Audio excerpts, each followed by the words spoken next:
La première chose, c'est qu'on a eu effectivement un congrès de Marseille qui était prometteur, hein, où on a parlé beaucoup de l'IA, où il y a eu beaucoup d'ateliers, beaucoup d'animations, d'interventions très intéressantes, d'après ce que j'ai compris, parce que je j'y ai pas assisté, puisque j'avais moi-même un stand.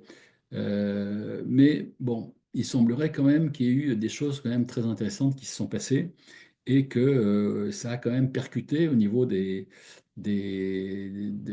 experts comptables, des dirigeants de cabinet.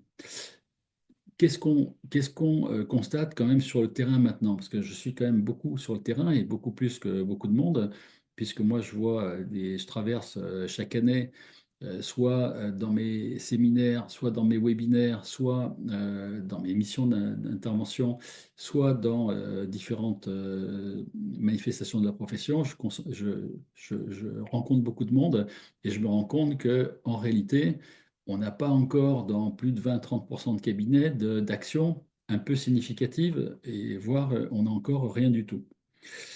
Ce qu'on voit par contre quand même assez fréquemment, c'est que les experts comptables ont pris des abonnements payants à titre individuel pour commencer à pratiquer l'outil et voir un peu de quoi ils retournent. Ils s'en servent pas toujours tous bien, hein, et c'est même plutôt parfois le contraire.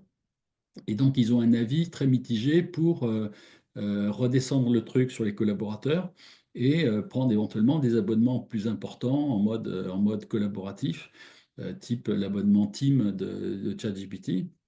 Et donc, on n'avance pas encore beaucoup. Donc, ces abonnements Team, c'est souvent limité.